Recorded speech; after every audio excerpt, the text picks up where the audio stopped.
Baik, ini pertanyaan sensitif ini. Ya, bagaimana kalau menghadiri acara tahlilan itu mendapat pahala atau mendapat dosa? Nah, ini pertanyaan yang kalau dijawab ini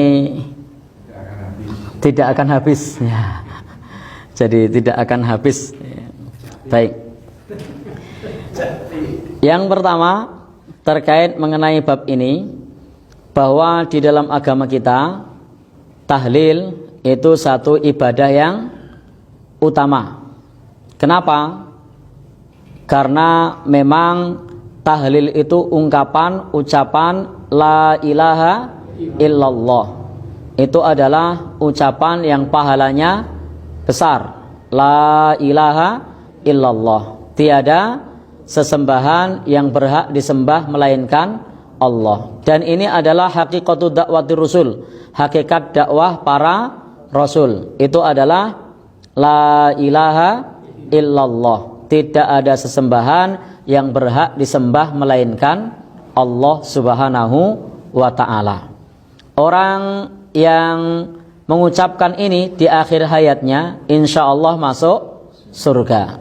Man kana akhiru kalamihi la ilaha illallah dakhalal jannah. Barang siapa yang akhir perkataannya la ilaha illallah masuk surga. Bahkan ini adalah cabang keimanan yang paling tinggi. Itu adalah la ilaha illallah. Itu terkait tahlil. Tetapi kalau yang dimaksud oleh penanya adalah tahlilan, ritual kematian, baik hari ke mulai dari berapa? 7 atau 40, 100, 1 tahun, kemudian 2 tahun, 1000 hari, maka hal tersebut tidak ada tuntunannya di dalam agama kita.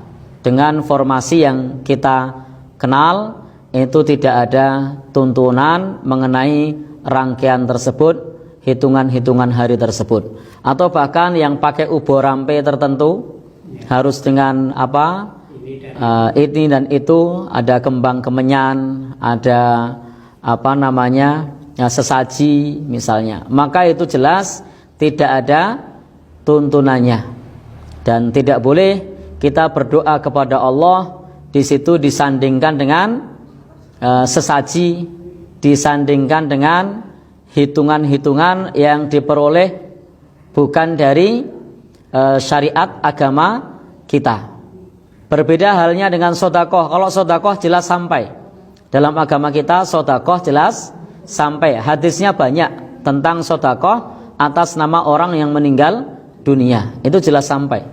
Sebagaimana dalam hadis Nabi, ada orang yang bertanya kepada Nabi, inna ummi iftulitat, ibuku mati mendadak, walam tusi, ibuku belum sempat berwasiat, afatasoddaqtu anha falaha ajrun, apakah jika aku bersedekah atas namanya ibuku dapat pahalanya? Jawabnya na'am, ya.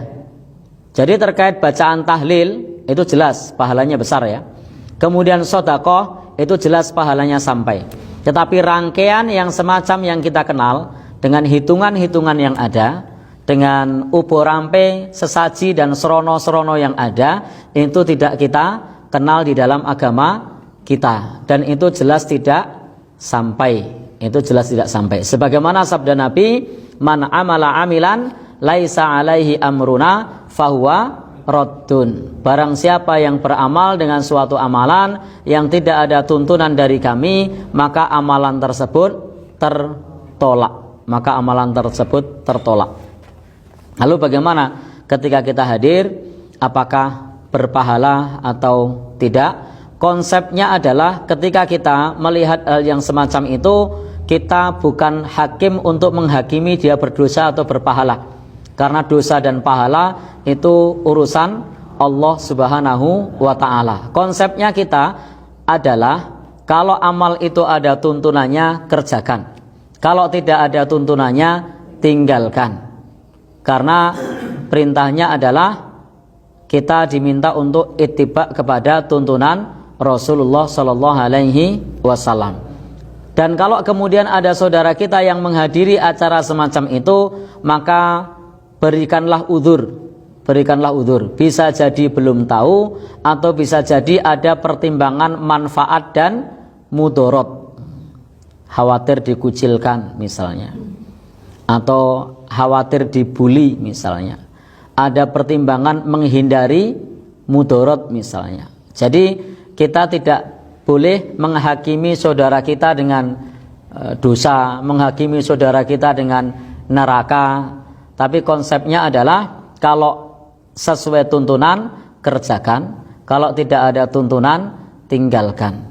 Karena urusan hisab, wa hisabuhum 'alallahi ta'ala. Hisabnya adalah urusan Allah Subhanahu wa ta'ala. Dan kita tidak tahu di balik orang yang menghadirinya itu bisa jadi ada alasan tertentu. Contoh tadi karena tidak tahu, atau ada pertimbangan manfaat dan mudorot sehingga kemudian hadir pada acara tersebut. Jadi tidak perlu kita untuk menghakimi dengan dosa atau pahala. Prinsipnya tidak ada tuntunan, tinggalkan. Dan mudah-mudahan ketika seseorang terjatuh dalam kekeliruan, Allah Subhanahu wa ta'ala mengampuninya. Dan hendaknya kita terhadap orang yang berbeda pandangan dengan kita, hendaknya kita tidak perlu untuk kemudian menghakimi dengan dosa, menghakimi dengan neraka. Artinya apa? Kita punya sudut pandang, saudara kita punya sudut pandang yang lain. Dalam pandangan kita bahwa acara semacam itu tidak ada tuntunannya dan tidak perlu kita amalkan. Adapun saudara kita yang punya pandangan yang lain, maka konsepnya adalah kita tidak menghakimi, tetapi kita mengamalkan sesuai dengan yang kita yakini. Yang kita yakini yang seperti itu tidak ada tuntunannya. Wallahu a'lam bishawab.